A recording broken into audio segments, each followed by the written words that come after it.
Ya. Les queremos dar la bienvenida a todos los que se unen a este live que viene a dar inicio a la segunda versión de ciclos de conversaciones sobre duelo gestacional y perinatal que Fundación Amparos inició el año pasado, teniendo por un lado testimonios de experiencias muy vívidas, que la mayoría de ellos están son relatados por personas de la agrupación Amparos, y también con invitados expertos, sensibilizados, que llevan un buen rato trabajando en torno a esta temática, visibilizando y haciendo camino en algo que hasta hace muy poco tiempo era una tragedia humana, pero una tragedia que, aunque vivimos desde que existimos las mujeres, muy silenciada. Así que damos la bienvenida en especial a Pamela Labatut por estar aquí con nosotros.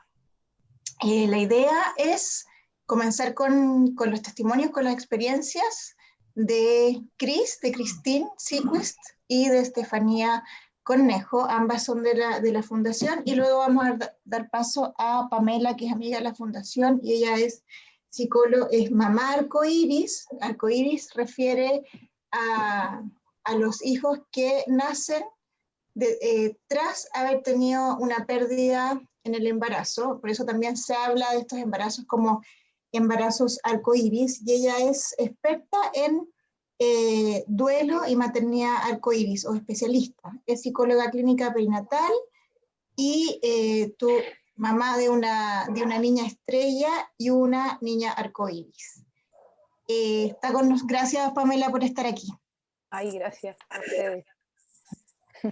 Tenemos aquí a Estefanía, o Estefa, quien es miembro de la Fundación Amparos, fundadora de la Fundación, mamá de Trinidad, fallecida a los 5 meses de gestación, y de 2 hijos arcoíris, que en este momento le dejaron un espacio para poder estar aquí con nosotros.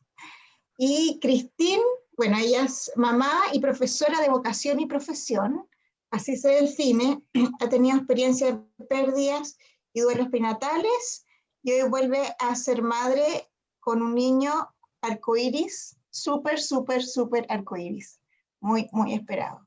Así es que bienvenida, Cris. Y para comenzar le doy la palabra entonces a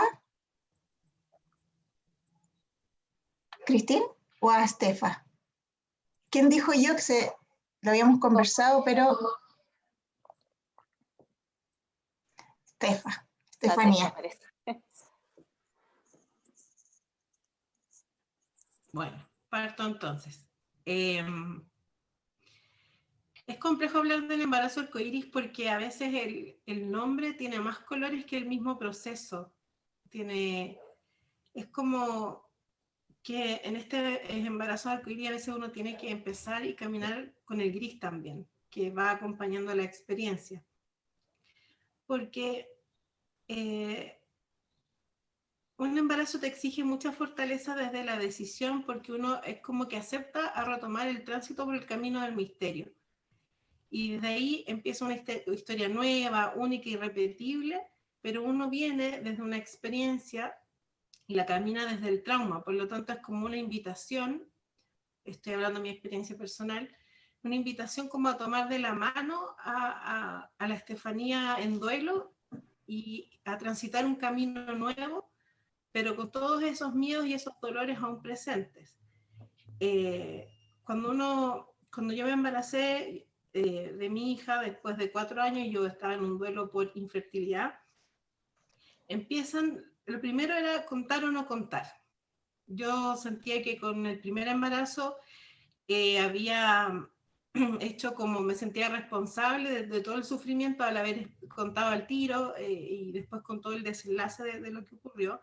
Sin embargo, que entendí que esta historia, lo que fue más sano para mí en ese momento fue de todas formas socializarlo, ya que me había vinculado como madre con mi primer embarazo con la Trini. Yo sentía que ya era mamá de 2 nuevamente, y que esto ya para mí era innegable, y que en realidad lo primero que yo necesité en un embarazo, en este segundo embarazo, fue como generar un círculo de cuidado. de cuidado, protección, buscando los recursos que yo tenía para poder transitar este camino nuevamente.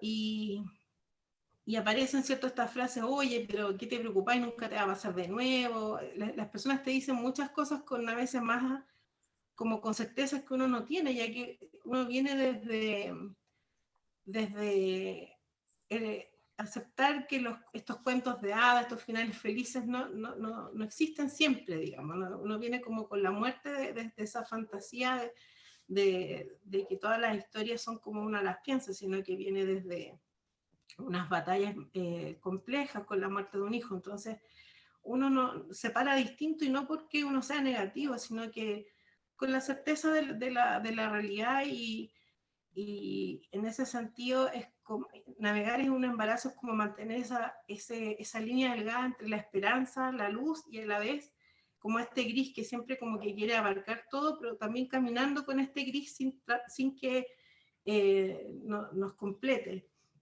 Yo recuerdo que en ese sentido, como tomando de la mano a la Estefanía en duelo, lo primero que tuve que hacer como decisión, buscando mi salud mental, fue cambiar de doctor.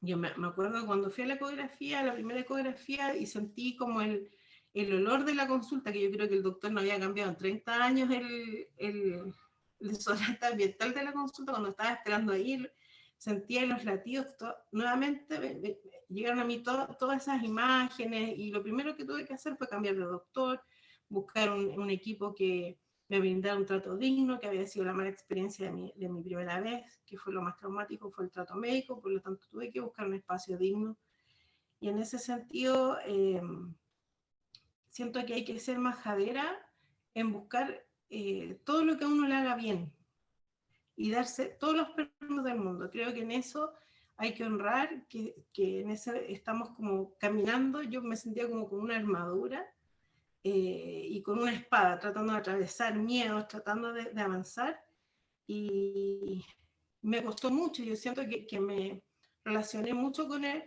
mucho con el miedo. Ahora que miro la historia a lo lejos, me costaba recibir regalos, me costaba mirar la ropita y sentir que de verdad esa ropita se la iba a poner alguien que sí iba a nacer, por ejemplo. Pero también en el camino tuve que trabajar esa fantasía de control, porque el hijo va pasando su gestación independiente de los miedos y todo lo que uno va viviendo en el camino. Entonces, uno está como tratando de escribir con un nuevo lápiz, una nueva historia, pero como con la goma ahí, guardadita, como tratando de protegerse un poco, ¿no? Por lo tanto, yo siento que mi embarazo arcoíris yo lo dividí como en los hitos, que eran como estas ecos que venían, y saber que antes de la eco, permitirme todo ese universo de cosas que pasan, desde la pena, desde la angustia, desde ponerse idiota, cosas que a veces uno no sabía por qué eran, pero en realidad era porque ya venía la eco y uno tenía miedo de que te dieran la noticia. De hecho, mi segundo embarazo de arcoíris siempre estuvo amenazado. Entonces yo no permitía que alguien me quisiera a mí sorprender con una noticia. Entonces leía, me acuerdo, cosas médicas en Google, como tratando de ir preparada a cualquier escenario que pudiese aparecer. Y en ese sentido se me activó una hipervigilancia, que es propio de consecuencia de un estrés postraumático. Una hipervigilancia que, en la medida en que uno no la saque, converse y se dé los espacios de cuidado, te va jugando también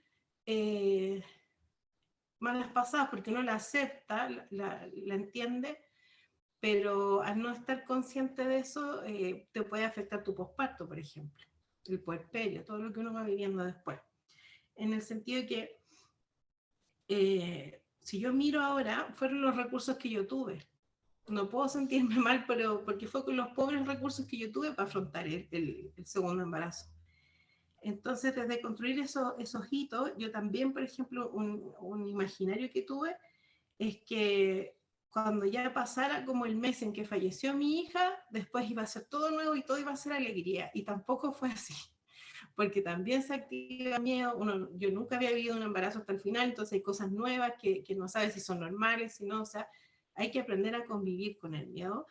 Y cuando te dan buenas noticias y te dicen todo va saliendo bien, a mí me pasaba que era como un espaldarazo de energía, pero también como una alegría que no te inunda, sino como que tú navegas esta experiencia, pero ya más en tierra. Entonces, es súper heavy porque parece la culpa también de poder transmitir todas estas cosas a este hijo nuevo. Pero también uno tiene que aceptarse en toda su dimensión humana, uno tiene que ser cuidada y contenida en un embarazo. Yo siento que igual si venimos además de un duelo invisibilizado que tiende a minimizarse, un duelo perinatal, entonces un embarazo arcoíris, o sea, la gente piensa como que, ay, pobrecita, que, como el aguafiesta, porque yo no dejaba mucho que me dijeran muchas cosas, como, oye, si no te va a pasar de nuevo, qué sé yo, pero uno ya viene con otra parada respecto a las cosas. Y uno, como hace su camino desde el trauma, yo creo que uno trabaja sus batallas y toma sus decisiones, y siento que falta avanzar en el trato amoroso de los profesionales y una tendencia siempre a mejorar la dignidad en el trato de los embarazos, poder tener la libertad de preguntar, de sacarse los miedos con un profesional, de un doctor, y también es válido buscar todos los recursos de apoyo psicológico, de todo lo que a uno le haga sentido para poder caminar esta experiencia. Por eso también, por eso siento que cuando me pensé en el embarazo arcoíris, lo único como fuerte es que siento que hay que validar todo lo que ocurre en ese arcoíris de emociones que uno transita. Darse permiso, honrar la tristeza, en uno la esperanza, en uno honrar ese espacio para tener miedo, para llorar. Honrar esos espacios, están ahí, las emociones hay que vivirlas.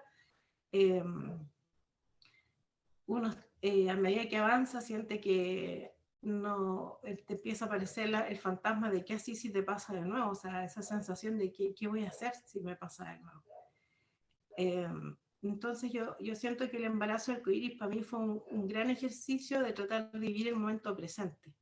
Y en eso creo que existen varias como herramientas hoy día de meditación, varias cosas como que te pueden ayudar a vivir el momento presente, o sea, salir de toda esa maraña de pensamiento. Yo tenía que enfocarme, tengo que tomar desayuno, ahora, ¿qué viene ahora? Tengo que hacer, no sé,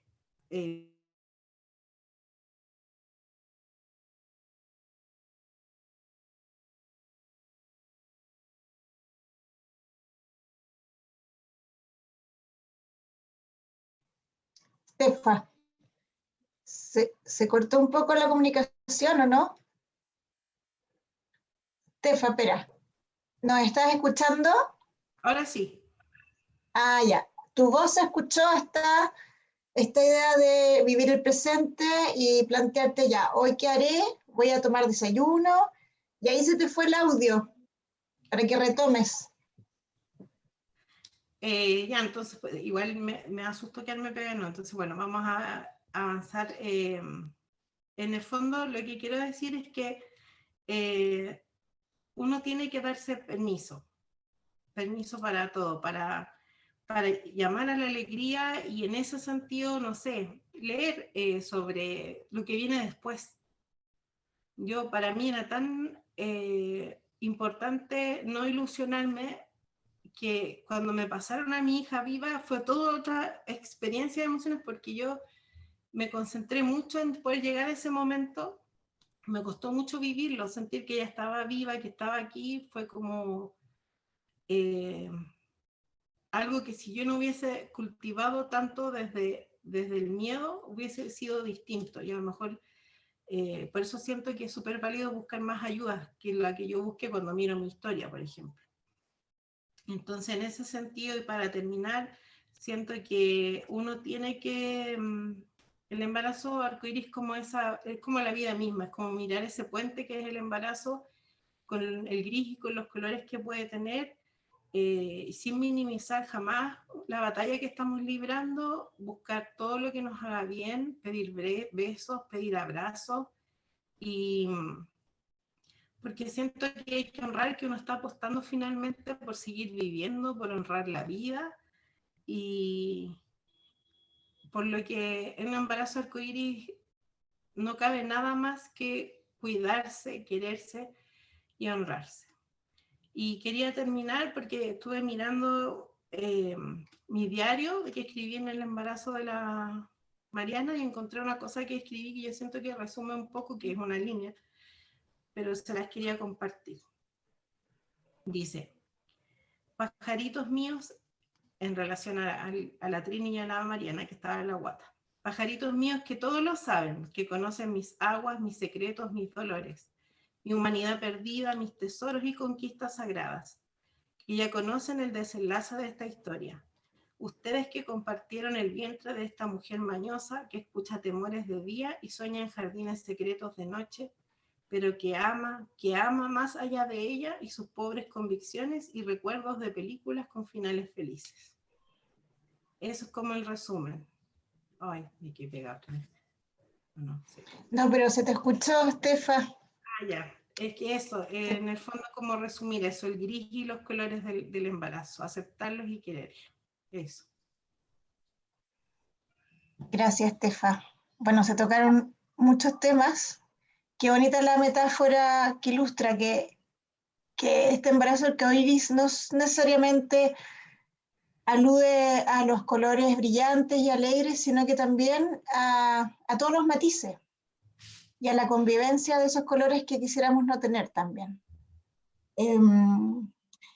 Y me quedaría con muchas cosas que tú dijiste, pero hablándole a quienes nos están escuchando, creo que es muy importante el mensaje de no minimizar la valentía que implica estos embarazos tras una pérdida.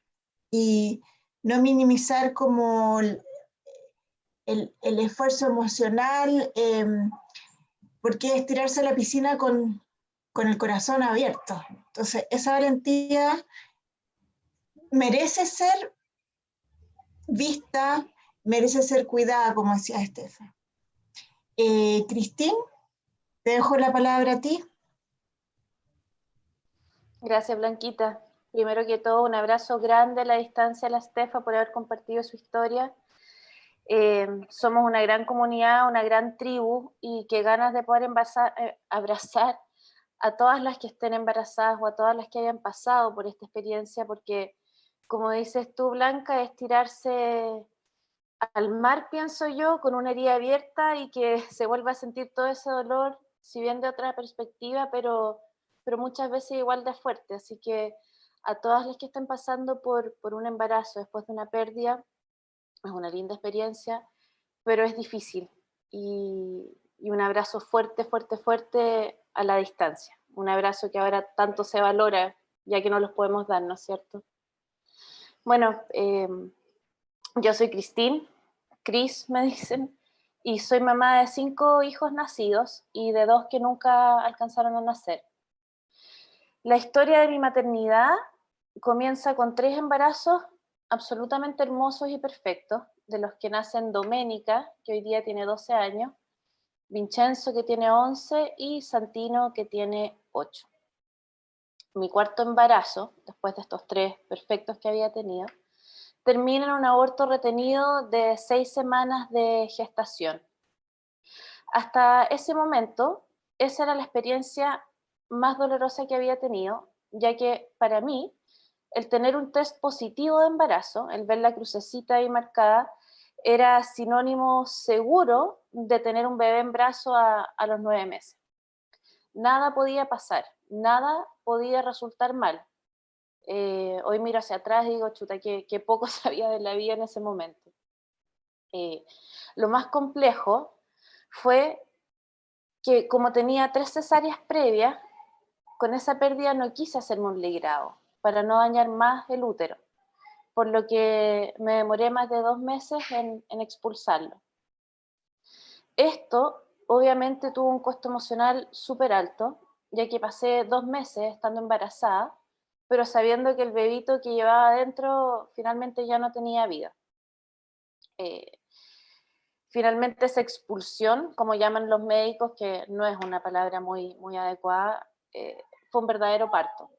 Comenzó con contracciones que se fueron haciendo más fuertes, más seguidas, más dolorosas, y la verdad es que hubo una extraña belleza en ese proceso, ya que pude sentir y conectarme con la despedida de ese hijito que llevaba adentro, y que si bien había partido hace un tiempo atrás, seguía llevando en mi cuerpo. 6 meses después de ese embarazo y de esa pérdida, quedamos embarazados de nuestra hija Sofía. Por la experiencia anterior, tuvimos un embarazo ultra controlado, con todos los exámenes y con todos los cuidados que uno se puede imaginar.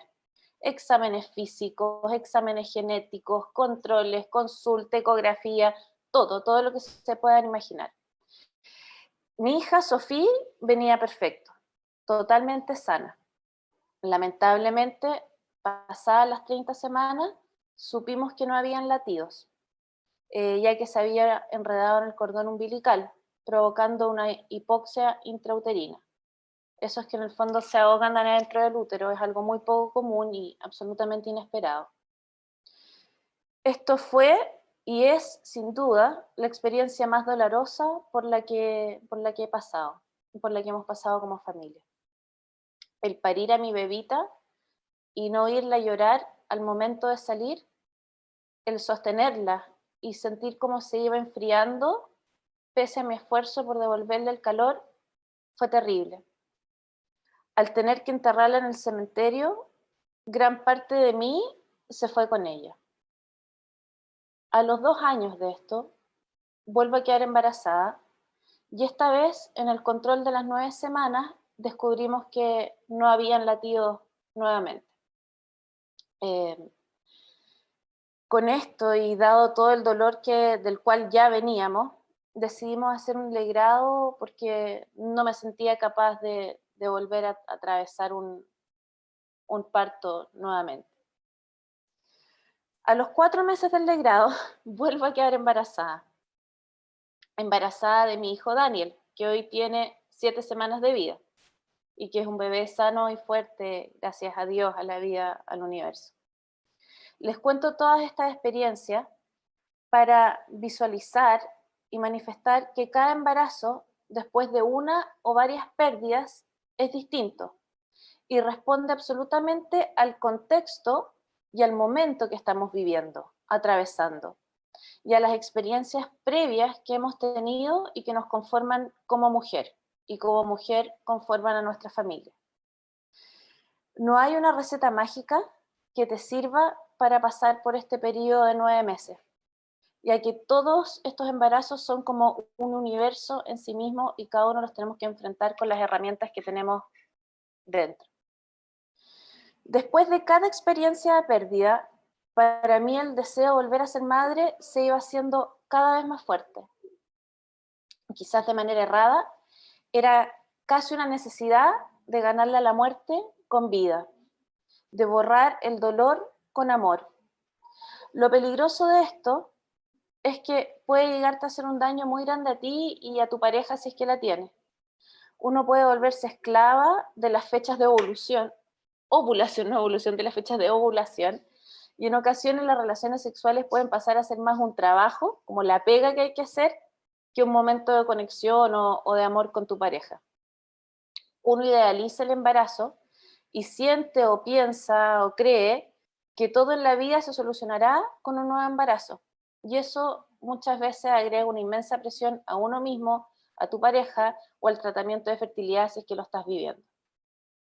El embarazo tras las pérdidas o tras la muerte de un recién nacido es un torbellino de emociones que comienza al ver la rayita positiva del test y que para mí al menos terminó o disminuyó tremendamente en el parto. Es una mezcla extremadamente intensa de sentimientos. Hay una alegría porque de algún modo uno alcanzó la primera meta, que es embarazarse de nuevo, una esperanza y una ilusión por lograr que ese embarazo termine con un bebé en los brazos, y también un terror paralizante a que esto no ocurra. Uno oscila entre la felicidad y el miedo, y la pena más profunda. Miedo y pena no a lo desconocido, sino a lo que lamentablemente uno conoce y conoce ya a la perfección. a verse de nuevo con un sueño destruido, como decía la Estefa, a tener que enfrentar a la familia y a los conocidos con otro fracaso, el darle a los seres queridos otro dolor inmerecido, a la culpa de hacer sufrir al resto y al dolor estremecedor de tener que enterrar a otro hijo, ya sea en un cementerio o en tu corazón. Los días son eternos y la cuenta de semanas corre lenta, pero lentamente. Cada semana es una meta, cada semana es un logro. Uno aprende sobre el desarrollo fetal, como decía la Estefa, como si fuera médico. Yo pienso que de repente incluso mejor que los médicos se sabe el desarrollo. Y cada día más en tu vientre es un día más cerca de tenerlo en los brazos. Después de quedar embarazada, para mí la primera gran meta fueron las 12 semanas, que es cuando se habla de un embarazo viable y las estadísticas de pérdida bajan considerablemente. De ahí, cada semana más era como llegar a la meta de una maratón. Las 25 semanas fueron otro logro enorme, ya que se cree que un bebé puede sobrevivir fuera del útero. Y de ahí, cada día en adelante es ganancia. Otro hito tremendamente importante es la semana en que se han sufrido la o las pérdidas o la muerte perinatal. De algún modo, hasta que no se pasa esa fecha, uno va reviviendo y reeditando cada momento del embarazo anterior. Todo esto con un significado nuevo, pero siempre con el miedo a que se repita la historia. Personalmente sentí un terror enorme hasta cumplir la fecha en que se fue mi Sofía y la seguridad absoluta de que si me volvía a pasar lo mismo, de verdad sentía que no lo iba a poder superar. La verdad es que en mi caso, la muerte de mi Sofía, la que murió en el tercer trimestre, fue algo tan inesperado que sentía que con este embarazo nuevo de Daniel no iba a estar tranquila hasta que lo tuviera en mis brazos. En el momento del parto, el espacio de tiempo que se produce entre que el bebé sale y llora se me hizo eterno. Deben haber sido 10 segundos, pero para mí fue como hubiesen sido 10 horas. Al sentir su llanto, solté justo con él un grito gutural, intenso, sangrante, sufrido, llorado, amado, pero literalmente me salió un grito cuando lo escuché llorar. Y de ahí en adelante, la historia del embarazo para mí, por lo menos, acabó. En algún minuto pensé que la llegada de un hijo arcoíris mitigaría o incluso borraría el dolor de la muerte de mi Sofía y de las otras pérdidas. Y no es así. Es más, hay veces que incluso lo aumenta. Su cuerpecito tibio me recuerda a veces al cuerpo frío de la Sofía, y cada uno de sus avances me recuerda cómo no pude verla crecer a ella. Sin embargo, aunque no sana ni mitiga el dolor anterior, sí te llena de una fuerza nueva, de una nueva energía, y los días para mí han emanado magia y gratitud. Creo que ahora ese es mi sentimiento predominante, la gratitud. La gratitud de haber tenido un buen embarazo, la gratitud de que haya nacido vivo, sano, maravilloso, de que la vida me haya dado la posibilidad de volver a sentir y amar todo lo que se me arrebató con la partida de la Sofía y de mis otros 2 bebecitos que no alcancé a nombrar. Me gustaría entregarle a todas las mujeres que están pasando por un embarazo ahora algunos tips, no puedo hablar de consejos, pero sí tips que me ayudaron a mí a atravesar estos últimos 9 meses. Primero, me gustaría decirles que ayuda mucho a asumir que va a ser difícil. Como decía la Estefa, un arcoíris con muchos grises y negros incluso. Asumir que va a ser difícil, que van a haber momentos de terror y de desesperanza. Asumir que habrán momentos de culpa. Segundo, sacar afuera lo que está dentro. Yo creo firmemente en que las palabras tienen un poder y al ir hablando uno puede ir sanando lentamente. Ojalá uno pueda tener a una o a varias personas que escuchen tus miedos, tus temores. Hay que atreverse a llorar, a contar lo que te estás pasando, lo que estás pensando, por loco que parezca. Tercero, creo que es importante hacer lo que te haga sentir mejor. A mí en los últimos 2 meses me dio por comer chocolate, espero que no se me note mucho, pero decidí ya, si quiero comer chocolate, voy a comer chocolate, porque si eso me hace sentir mejor en este momento, me lo merezco. Cuarto, ojalá contar con un equipo médico que entienda tu proceso y que entienda por lo que estás pasando. Quinto tip, tratar de entender que no importa qué hagamos, no manejamos nada. Y aunque eso a veces nos puede poner más nerviosas, también a veces nos puede dar un poco de paz. Como tip número 6 me parece, no sé en qué número voy, mantenernos ocupados, buscar qué hacer, ya sea manualidades, pintar, escribir, cocinar, caminar, lo que sea, pero tratar de ir llenando estos días que pasan muy, muy lento. Después uno mira para atrás y el embarazo pasó volando, pero cuando uno lo está viviendo es una eternidad. Séptimo, pedir ayuda. Creo que es súper importante eso. Asumir y entender que uno puede pedir ayuda cuando la necesite. Si es necesario, pedir ayuda psicológica o psiquiátrica. Decirle a tu pareja o a quien sea que esté al lado tuyo, tengo pena, tengo miedo, quiero estar sola, quiero estar acompañada, necesito un abrazo, no necesito nada, pero expresar lo que uno necesita, porque uno sabe lo que siente y piensa que el resto también lo sabe, pero el resto no tiene idea de lo que uno está viviendo. Entonces, pedir ayuda, verbalizarlo, creo que es súper importante. Y por último, el último como pseudo consejito que quiero entregar es valorarse y felicitarse a uno misma constantemente por lo valiente que se está haciendo a pesar del miedo y del dolor, porque hay que ser tremendamente valiente para volver a pasar por un embarazo después de haber sufrido un dolor tan grande como el cual hemos sufrido. Quiero decirles que para mí los hijos son lo más grande y lo más hermoso que uno puede tener, como decía, profesora y madre de vocación. Y ya sea que estén en la tierra o en el cielo, todo vale la pena por los hijos. Incluso un nuevo embarazo, por difícil que este sea. Y quiero dejarlo en este día gris, con una imagen en la mente, con la imagen de una tormenta, con nubes negras que cubren el cielo, con una lluvia intensa, de esa que cae del cielo hacia abajo y que se devuelve del piso hacia arriba de lo fuerte que cae, con un viento ensordecedor.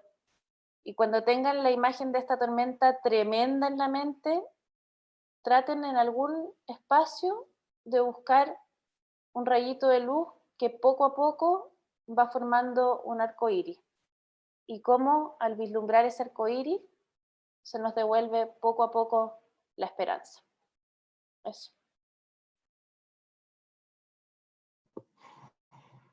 Muchas gracias, Cris, por tus reflexiones, también por tus tips tan concretos que ayudan como a amarrar, ¿cierto?, estas vivencias. Sin duda hay una inercia, como tú y Estefa la explicaron, que si uno viene de la muerte, espera la muerte, aunque uno no lo quiera, uno se aferra a la vida, pero hay como, no es una negatividad o una falta de optimismo, sino que hay como un miedo aprendido que intenta imponerse. Y ahí está la lucha de no dejarse aplastar por esa inercia de ese sentimiento, ese trauma aprendido. Yo antes de darle la palabra a la Pamela, quería puntualizar algo que me surge de las dos testimonios anteriores, y del mío también, es que no hay embarazo perfecto. No hay ningún embarazo con buen término o con término de muerte. Yo siempre he estado tan como impresionada de ese concepto del embarazo como dulce espera. Yo no sé quién inventó eso, debe haber sido un hombre, porque por lo menos en mi caso, nunca fue una dulce espera, nunca. Siempre ha sido una espera, bueno, aterradora por la experiencia de mi primer hijo, pero en términos físicos también sentirse mal, los vómitos, el sueño, dolor de cabeza. Yo creo que algunas mamás pueden tener la dulce espera, pero no sé si es un concepto generalizable.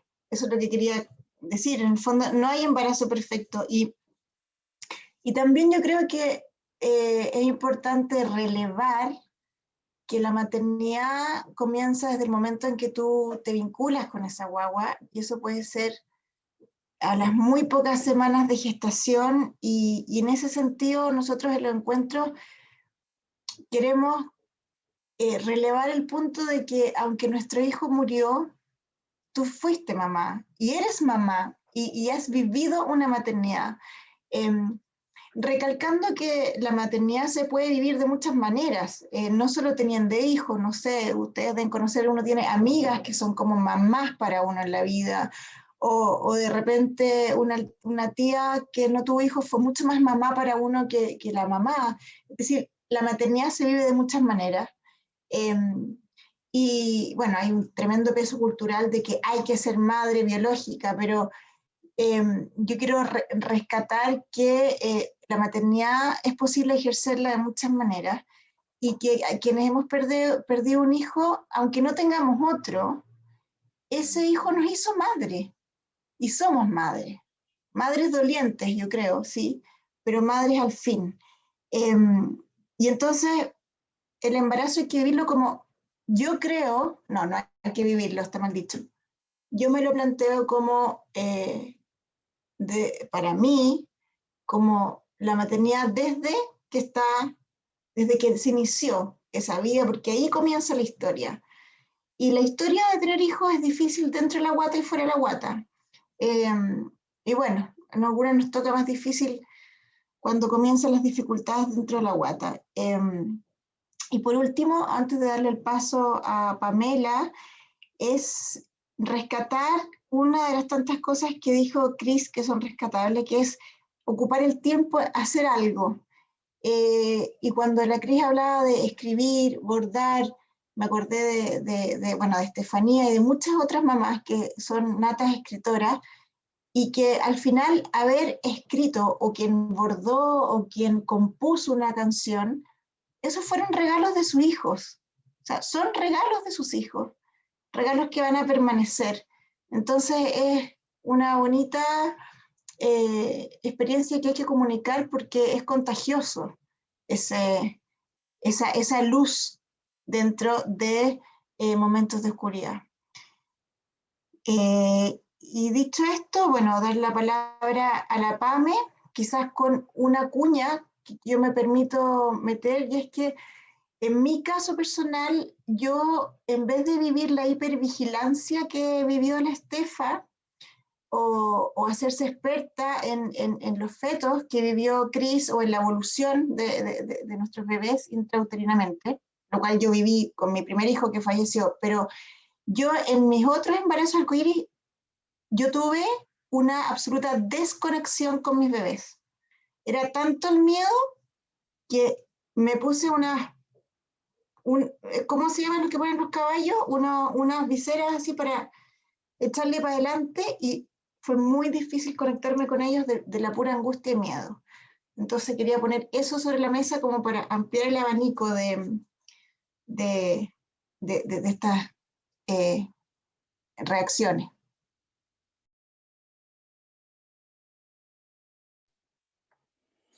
Hola a todas. Bueno, qué maravillosa conversación, ¿cierto? Creo que escuchar a la Estefanía, escuchar a la Cris, escucharte a ti, Blanca, que bueno, nos hemos visto antes también con ustedes, siempre es tan sanador. Es tan sanador escuchar a otras mujeres hablar de lo que les pasó y saber que lo que yo sentí no era una locura, no estaba mal. eh, y desde ahí entonces eh, uno puede ir resignificando también su propia experiencia, entendiendo que tiene una base que compartimos todas. Entonces, desde ahí no es algo que yo pueda interpretar como que es algo mío y es algo negativo mío, ¿ya? Si bien, obviamente, es algo que nos puede perturbar bastante. Y ahí, desde esa perturbación, entonces me tomo también como para hablar un poco sobre lo que pasa en las gestaciones arcoíris, ¿ya? Las gestaciones después de una o más pérdidas, son difíciles justamente porque podemos pasar desde la automatización, ¿cierto? Desde el ser autómata, ¿ya? Como yo funciono, yo vivo en el día a día, ¿ya? O me vuelvo hipervigilante, experta en, ¿ya? Podemos pasar por las dos fases, entre comillas, dentro de la misma gestación, o podemos irnos más para un lado. Y eso es algo que está constatado también desde la experiencia en estudios con mamás que han vivido una gestación saludable. Lo pongo entre comillas porque es saludable desde lo físico, ¿cierto? Pero no lo estamos pasando bien. Hay un estudio muy interesante que se llama One Foot In, One Foot Out, que habla de un pie adentro, un pie afuera. Y habla justamente de eso. Cuando muchas de las mujeres que transitamos una gestación arcoíris estamos viviendo este proceso, sentimos que estamos literalmente con un pie adentro del embarazo y un pie afuera del embarazo. ¿Para qué? Para evitar vincularme tanto, porque si me vinculo tanto y vuelve a pasar de que yo pierdo ese bebé, de que ese bebé se muere, entonces tengo la fantasía de que no me va a doler tanto, porque no estoy tan vinculada, ¿ya? Eso tiene que ver con ciertos mecanismos de defensa que cada mujer tiene y que ahí todas somos más o menos similares dentro de nuestros procesos, pero sin embargo también podemos vivir perfectamente el tema de la hipervigilancia, que tiene que ver también con cómo pasó mis duelos anteriores y cómo se elaboró el duelo de manera tal de cómo quedé, entre comillas, digámoslo así, con cuánto de estrés postraumático quedé, como flotante, dando vueltas, ¿ya? Porque sí o sí, dentro de la experiencia de volver a gestar, saber que estoy gestando y todo el miedo que eso me genera, yo sí o sí igual voy a volver a revivir el trauma, ¿ya? Entonces, como bien dijeron aquí las chicas, es súper importante validar que yo estoy viviendo un nuevo suceso que de buenas a primeras a la mayoría de las mujeres no las hace sentir felices, ¿ya? Y eso es lo esperable, eso es, entre comillas, como lo normal, ¿ya? Porque lo que nos genera es que como ya perdimos la inocencia, o sea, aquí hay una pérdida de inocencia brutal, yo ya sé que esto pasa, yo ya sé que las gestaciones pueden terminar así, pueden pasar un montón de cosas, y mientras más leemos, porque muchas veces queremos leer para informarnos, mientras más leemos, más ideas se nos pueden pasar a la cabeza durante la gestación, entonces sabemos que pueden pasar millones de cosas, ¿ya? Y queremos estar preparadas porque ante todo volvemos a sentir que como no tenemos el control de nada, entonces queremos sentir el control de algo, ¿ya? Y eso es inherente también al ser humano. Necesitamos buscar algún grado de control. Entonces, yo me puedo poner hipervigilante para sentir que tengo algo de control, o me puedo volver más autómata y más desconectada también para sentir que tengo el control. Al final son parte del mismo fenómeno. Y es importante aquí que en esta pérdida de la inocencia, entonces, vamos a tener que transitar básicamente como por una experiencia que se basa en ¿a qué escucho más? ¿Al miedo o a la intuición? ¿Ya? Yo siempre lo expongo de esta manera porque finalmente el miedo va a estar siempre ahí amenazando, ¿sí?, la experiencia de la gestación. Sin embargo, si trabajamos, que tan bien dicho lo dijeron las chicas, esta gestación es una gestación difícil. Nunca va a ser así como, ya, 1000 sobre hojuelas. No, nunca va a ser así. Y por ende, sabemos y hay que saber que nadie nos va a entender. O sea, es difícil asumirlo y quizás no quiero sonar dura con esto, pero efectivamente, quien no lo vive es muy difícil que lo logre entender, ¿ya? Entonces, desde esa arista, el poder saber que, bueno, nadie me va a entender tan bien, yo tengo que prepararme, tengo que preparar el terreno de estos 9 meses o de este tiempo que dure, 9, 10 meses, la gestación, para transitar con el miedo, identificar cuando tengo miedo e identificar cuándo puede ser una intuición. Porque en el fondo a lo que yo le tengo miedo es a que,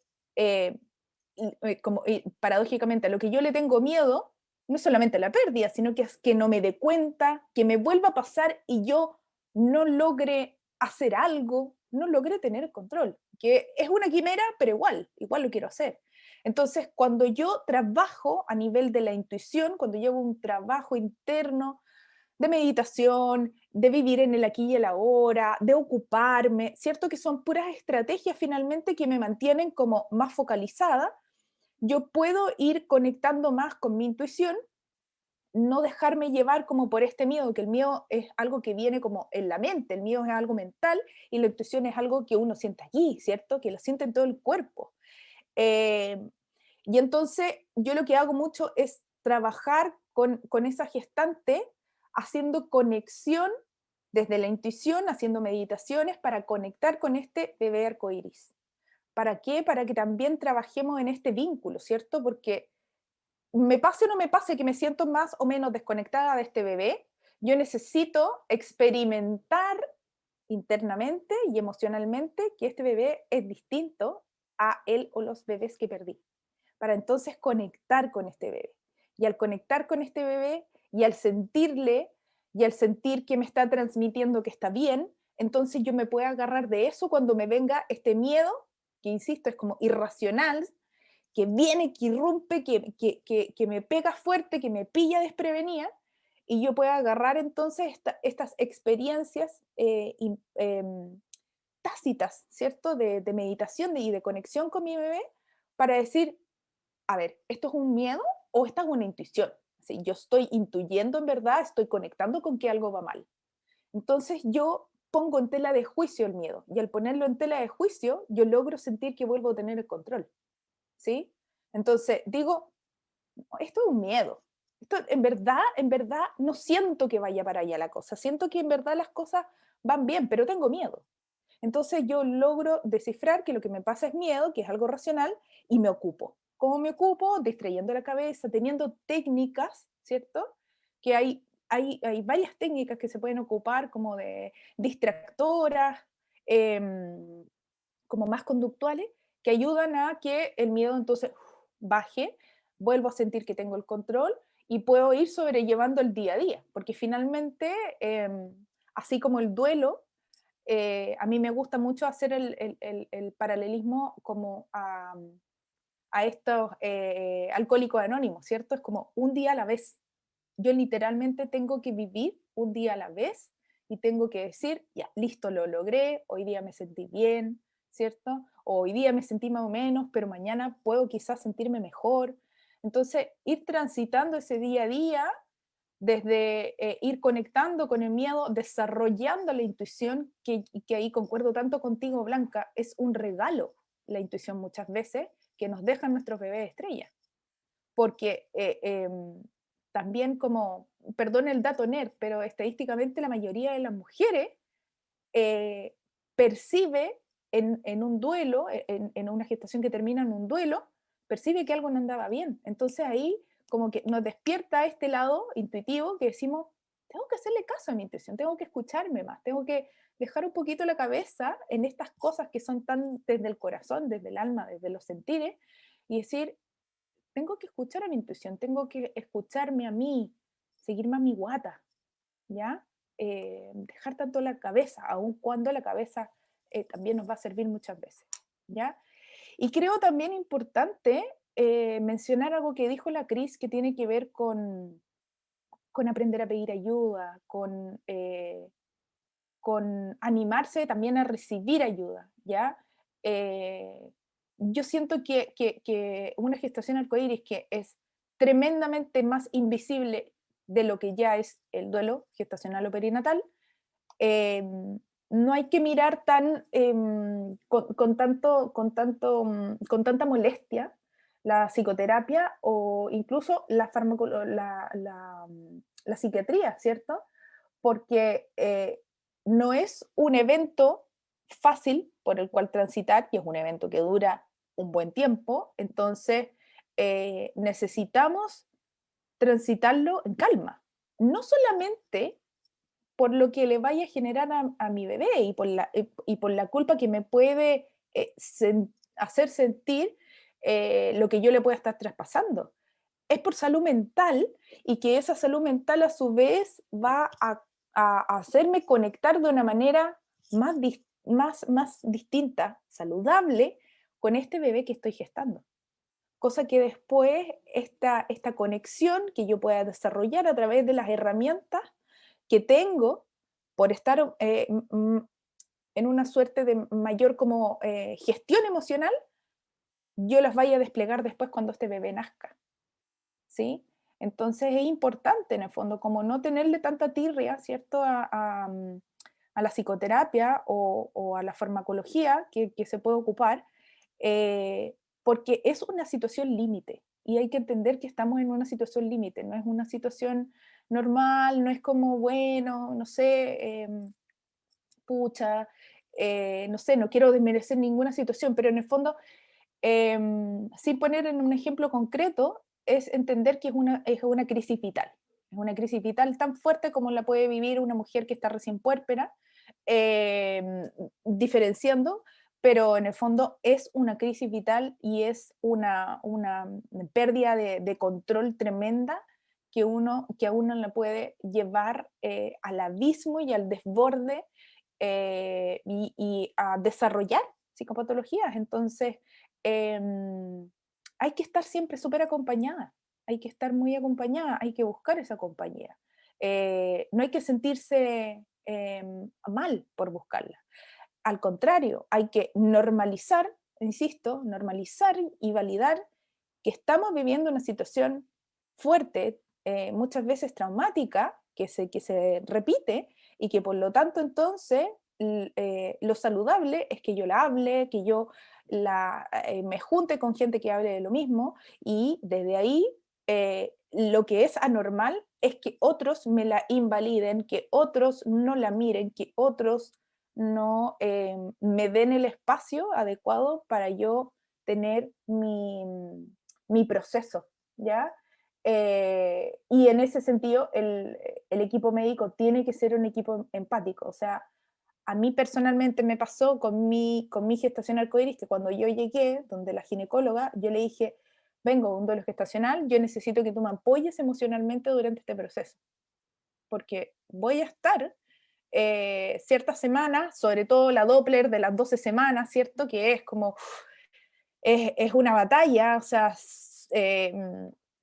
va a ser difícil, quizás te pida 3 ecografías en una semana, ojalá me dijeras que sí, quizás te llame o te escriba y te pregunte si está todo bien, y en el fondo es como reflejarle, desde la propia autovalidación, reflejarle al equipo médico, esto es lo que me va a pasar, tú puedes estar en mi altura, sí o no, ¿se entiende? No es como busco un equipo médico, no, es como yo lo tengo claro, porque yo me valido, porque yo sé que esto es lo que está pasando y esto es lo normal. ¿Tú estás a mi altura o no?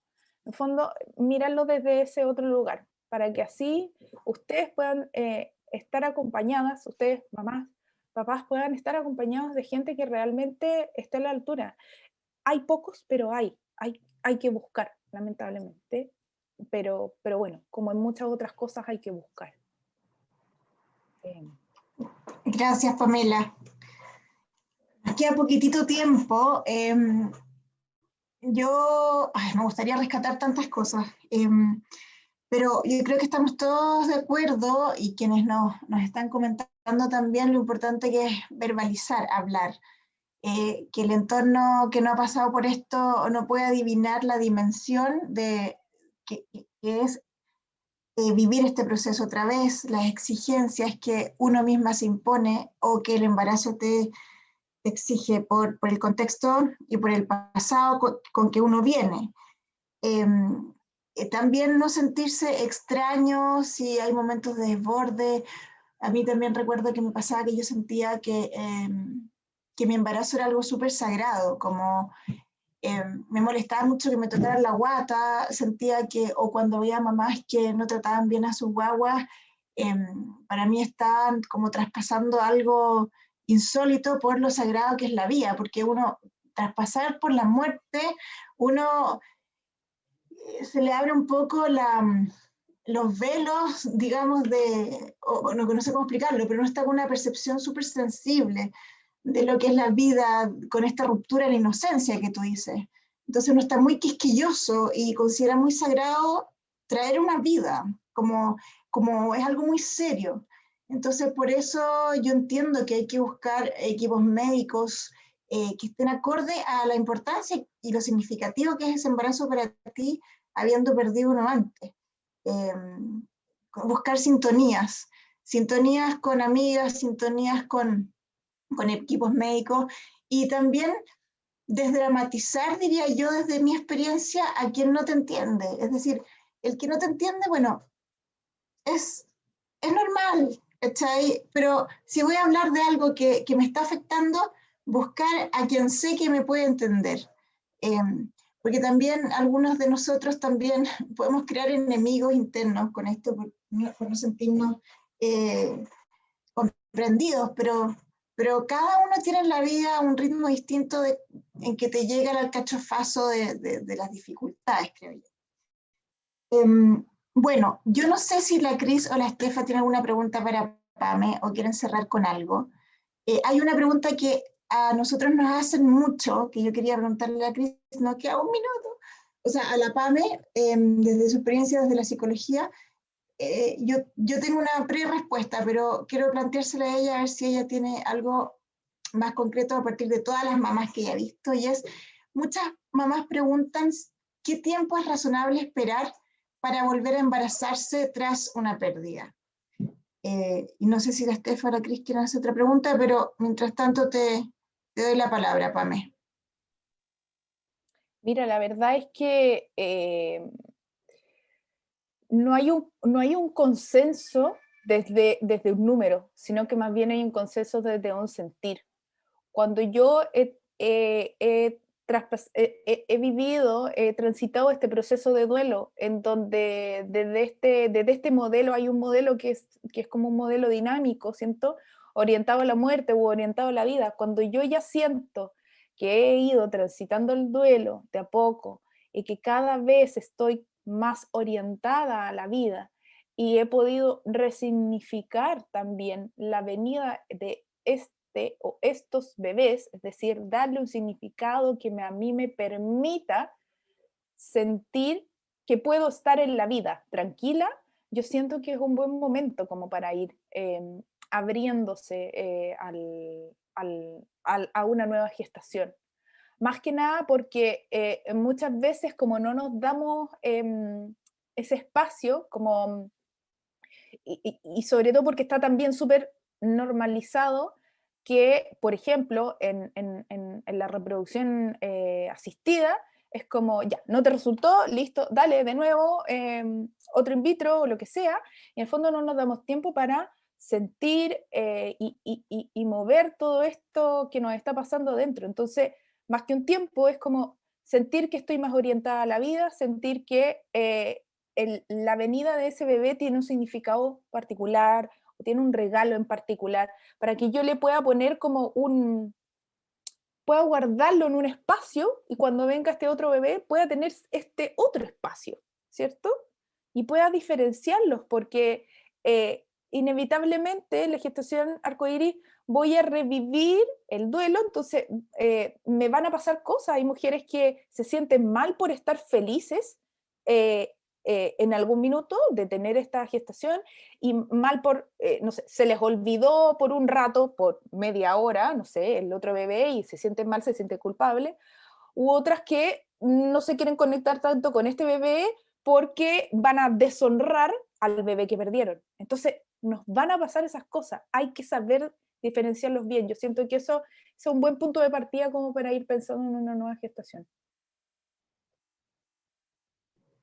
Muchas gracias. Qué importante esa diferenciación.